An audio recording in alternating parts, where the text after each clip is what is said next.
क्या आपको वो दिन याद है जब हम लोग स्कूल से थक के आते थे और घर पर पहुंचते अपने बैग को साइड में फेंक कर बस फ्री फायर खेलना चालू कर देते थे। जैसे हम लोग गेम खोलते थे हमारे सारे दोस्त भी ऑनलाइन होते थे और हम लोग साथ में गेम खेलते थे। जब फैक्ट्रियों पर उतरकर हम लोग उस पर लास्ट जोन बनने का सपना देखा करते थे और क्लॉक टावर पे उतरने से हमें बहुत डर लगता था क्योंकि वहाँ पर सभी प्रो बंदे उतरते थे। सच में यार फ्री फायर के वो दिन भी क्या दिन थे।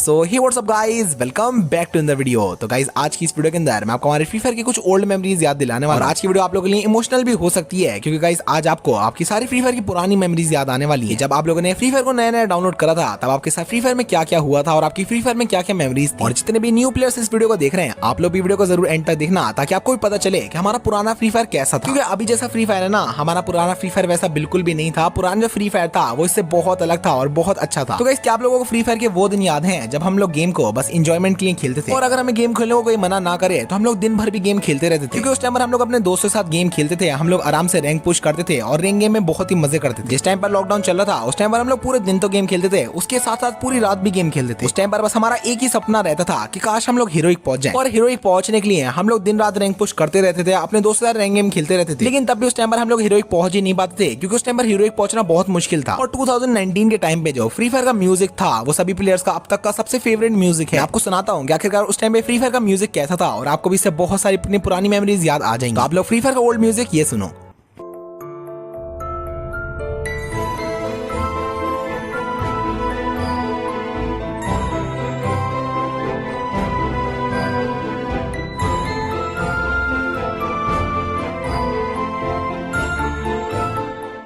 तो गाइस फ्री फायर का ये वाला म्यूजिक अगर कोई भी पुराना प्लेयर सुनता है ना तो उसको अपने फ्री फायर की सारी पुरानी यादें याद आ जाती हैं कि कैसे वो गेम खेला करता था, उस टाइम पर गेम में कितना मजा आया करता था और हमारा पुराना फ्री फायर कितना अच्छा था। और गाइस क्या आपको फ्री फायर के वो दिन याद है जब हमें फ्री फायर में किसी भी कस्टम और गिल्ड के बारे में नहीं पता था, हमें ये भी नहीं पता था कि गिल्ड को बनाते कैसे हैं और फ्री फायर में जो कस्टम है वो मिलता कहाँ से। मुझे आज भी याद है मेरे क्लास में मेरा एक दोस्त था जिसने सबसे पहली बार मुझे गिल्ड के बारे में बताया था और उसने मुझे ये भी बताया था कि गिल्ड के अंदर से हमें कस्टम मिलते हैं जिसकी मदद से हम लोग अपने दोस्तों से वर्सेस कर सकते हैं और उनके अगेंस्ट में खेल सकते हैं। और गिल्ड के बारे में पता चलने के बाद जितने भी दोस्त होते थे वो या तो अपना खुद का गिल्ड बनाते थे या फिर सेम गिल्ड में रहते थे। और क्या आपको फ्री फायर की वो लॉबी याद है जिस लॉबी में ट्रेन होती थी, हम लोग फुटबॉल बन जाया करते थे या फिर पूरी लॉबी में वो जो जिप लाइन होती है उसके ऊपर कूदते रहते थे। फ्री फायर के अब तक के हर एक प्लेयर की फेवरेट लॉबी है ये ट्रेन वाली लॉबी जिसके अंदर हमें ट्रेन दिखती थी और ये ट्रेन पूरी लॉबी के चक्कर काटती थी और हम लोग इसके अंदर या तो बैठ जाया करते थे या फिर इसके आगे जाकर इससे टक्कर खाते थे, जिसके बाद में हमारा जो कैरेक्टर है वो दूर उड़ के जाता था। लेकिन ये करने में हमें मजा बहुत आता था। उस टाइम पे हमें फ्री फायर के अंदर बस कुछ ही लोकेशंस के बारे में पता होता था जैसे कि पीक, फैक्ट्री और क्लॉक टावर, जिनमें से हमारी सबसे ज्यादा फेवरेट जगह होती थी फैक्ट्री और क्लॉक टावर। उस टाइम पे फ्री फायर में ज्यादातर बंदे फैक्ट्री पर उतरा करते थे और वहां पर हम लोग फिस्ट फाइट करते थे और सच में उस टाइम पे फैक्ट्री की फिस्ट फाइट में ना मजा अलग ही आता था। और उस टाइम पर हमारा बस एक ही सपना रहता था कि काश फैक्ट्री के ऊपर लास्ट जोन बन जाए और हम लोग उस पर अपनी रैंक पुश कर दें। और ऐसा हमारे साथ बहुत बार होता भी था क्योंकि फैक्ट्री पर उस टाइम पर लास्ट जोन बनता था तो हम लोग फैक्ट्री के ऊपर ही रहते थे और उस टाइम पर हम लोग जोन से एलिमिनेट हो जाया करते थे लेकिन फैक्ट्री के नीचे नहीं उतरते थे क्योंकि उस टाइम पर फैक्ट्री से नीचे कूदने के बाद हमारी बस 10 हेल्थ बचती थी। तो जैसे हम लोग फैक्ट्री से नीचे कूद जाया करते थे तो हम लोग जल्दी से मेडिकेट ढूंढने में लग जाया करते थे कि सामने से कोई एनिमी ना आ जाए, क्योंकि उस टाइम पर अगर उसने एक भी गोली चलाई तो वहीं पर खेल खत्म। और उस टाइम पे हम लोग पीक या फिर क्लॉक टावर पे तो बिल्कुल भी नहीं उतरते थे क्योंकि उस टाइम पर हर एक प्रो बंदा क्लॉक टावर या फिर पीक पे उतरता था, हमारी रैंक माइनस नहीं हो जाए इसलिए हम लोग पीक या फिर क्लॉक टावर पर कभी उतरते ही नहीं थे क्योंकि वहां पर सारे प्रो बंदे उतरते थे। पहले फ्री फायर में कोई टिप्स एंड ट्रिक्स नहीं थी, फास्ट मूवमेंट नहीं था, वन टैप नहीं था, ड्रैग हेडशॉट नहीं था। तो जैसा हम लोगों का मन करता था हम लोग गेम को बस वैसे ही खेलते थे और उस टाइम तो हम लोग ज्यादा किल करने की कोशिश भी नहीं करते थे, हम लोग बस कैंपिंग करते थे और अपनी रैंक को बढ़ाते थे। और क्या आपको वो दिन याद है जब फ्री फायर में किसी बंदे के पास इमोट्स नहीं होते थे, कोई बंदा अपने ड्रेस का शो ऑफ नहीं करता था, कोई बंदा अपने कलेक्शन का शो ऑफ नहीं करता था। उस टाइम पे फ्री फायर में बस एक ही चीज का शो ऑफ होता था और वो था रैंक। जिस बंदे की रैंक जितनी ज्यादा होती थी हम लोग उस बंदे को उतना ही प्रो मान लिया करते थे और अगर किसी बंदे की रैंक हीरोइक होती थी तब तो भाई हम लोग उस बंदे को फ्री फायर का गॉड मान लिया करते थे। और पहले अगर फ्री फायर में कोई टिप्स एंड ट्रिक्स होती भी थी ना तो वो ऐसी टिप्स एंड ट्रिक्स होती थी कि हमें भागते वक्त जंप करते रहना चाहिए। तो अगर गेम के अंदर हमें कोई बंदा ऐसा दिखता था जो कि भागते भागते जंप कर रहा है तो भाई हम लोग उसे प्रो मान लिया करते थे। और अभी जब मैं उन चीजों के बारे में सोच रहा हूँ तो भाई इतनी हंसी आ रही है कि हम लोग ऐसे नॉर्मल से बंदों को प्रो मान लिया करते थे। और जब हम लोगों ने फ्री फायर को नया नया खेलना स्टार्ट करा था उस टाइम हमें इमोट्स के बारे में नहीं पता था। तो अगर कोई एनिमी हमें मार के इमोट दिखाता था तो हम लोग सोचते भाई ये बंदा कर क्या रहा है। और उस टाइम में हम लोग इमोट्स को एक्शन बोलते थे। तो अगर कोई बंदा हमें इमोट दिखाता था तो हम लोग अपने टीममेट्स को ये बोलते थे देख भाई हमें एक्शन दिखा रहा है। और उसके बदले में हमारे पास तो इमोट होते नहीं थे तो अगर हम किसी बंदे को मार दिया करते थे या फिर बोया करते थे तो हम लोग बस ऐसी आसमान में गोलियां चलाने लगते थे या फिर आसमान में मुक्के मारने लगते थे या फिर तेज तेज सिट अप करने लगते थे। और उस टाइम पे हमारे लिए बस यही इमोट्स थे। लेकिन फिर बाद में जाकर हमें पता चला कि फ्री फायर में इमोट्स नाम की भी कोई चीज होती है और इसके बाद में हमारा मिशन बन गया था कि जितने भी हमारे इमोट स्लॉट्स हैं इसमें हमें सभी मोड्स को भरना है, मतलब कि 6 के 6 मोड्स रखने। पहले फ्री फायर के अंदर बहुत कम ही कैरेक्टर्स होते थे, जिसमें से हमारे लिए सबसे ज्यादा जो खास कैरेक्टर्स हैं वो होते थे क्ला, मिगुएल, फॉर्ड और एंड्रू। जितने भी पुराने प्लेयर्स हैं उन लोगों को ये चीज पता होगी, पहले के टाइम में एंड्रू कितना ज्यादा रेयर माना जाता था और किसी भी एंड्रू वाले बंदे को हम लोग प्रो मान लिया करते थे। फिर जैसे जैसे टाइम बीता उसके बाद में हम लोग क्ला को प्रो मानने लग गए। उसके बाद में आया मिगुएल और फिर उसके बाद में आया हयातो। पहले हयातो फ्री फायर में इतना ज्यादा रेयर होता था जितना अभी हिप हॉप बंडल भी नहीं है। मुझे आज भी याद है मैंने इतनी मुश्किल से एयर ड्रॉप बाय करके हयातो लिया था, लेकिन जैसे मैंने हयातो लिया था उसके कुछ दिन बाद ही हयातो फ्री में मिल गया था। और क्या आपको वो दिन याद है जब हम लोग फ्री फायर में किसी भी बंदे का नाम देखकर उसको प्रो मान लिया करते थे? पहले जिस बंदे के नाम के आगे पीछे भी जितने ज्यादा डिजाइन होते थे और ये लहरें होती थी हम लोग उसको उतना प्रो मानते थे। और मुझे तो ऐसा लगता था कि जब हम लोग प्रो बन जाएंगे तब हमारे नाम के आगे भी ऐसी लहरें आ जाएंगी, लेकिन फिर बाद में जाकर पता चला कि ये चीज तो हम लोग सिंपली बस एक एडिटर से कर सकते हैं। और हमारा जो पुराना फ्री फायर था उसका रैंक सिस्टम भी बहुत अलग था। पहले फ्री फायर में क्लैश स्क्वाड जैसा कोई मोड नहीं था। पहले फ्री फायर में बस एक बीआर रैंक होता था जिसके अंदर मास्टर और ग्रैंड मास्टर जैसी कोई रैंक नहीं होती थी। पहले फ्री फायर के अंदर मैक्सिमम रैंक होती थी हीरोइक, क्योंकि पहले हीरोइक पहुंचना भी बहुत ही ज्यादा मुश्किल था और फ्री फायर में हर एक बंदे का बस सपना रहता था कि काश वो हीरोइक पहुंच जाए। पहले फ्री फायर में हीरोइक वाले प्लेयर्स की इतनी ज्यादा इज्जत होती थी जितनी अभी ग्रैंड मास्टर या फिर ग्लोबल प्लेयर्स की भी नहीं है। पहले अगर हमारे ग्रुप के अंदर कोई भी हीरोइक वाला प्लेयर आ जाता था तो हम लोग उससे कहते थे भाई बस एक गेम खेल लो, उसके साथ स्क्रीनशॉट लेने लगते थे। लेकिन उस टाइम पे हीरोइक वाले प्लेयर्स भी भाई अलग ही एटीट्यूड में रहते थे, वो लोग किसी के साथ खेलते ही नहीं थे। और उस टाइम पे हीरोइक वाले प्लेयर्स फ्री फायर में किसी सेलिब्रिटी की तरह। पहले हमें ये चीज भी नहीं पता थी कौन सी गन के अंदर कौन सी एमो लगती है और मजल, साइलेंसर, फोरग्रिप इन सब का क्या काम होता है। हमें तो बस यही लगता था कि अगर हम कोई भी अटैचमेंट लगाएंगे तो उससे हमारी गन का डैमेज बढ़ जाएगा। और पहले जब भी हमारी बैग की स्पेस फुल होती थी ना तो हम लोग एमो या फिर मेडिकेट फेंकने की जगह गन को फेंक दिया करते थे और हमें ऐसा लगता था गन को फेंकने से बैग खाली हो जाएगा। पहले फ्री फायर के अंदर इतने अच्छे मोड्स आते थे जैसे ये डेथ रेस, ज़ॉम्बी मोड,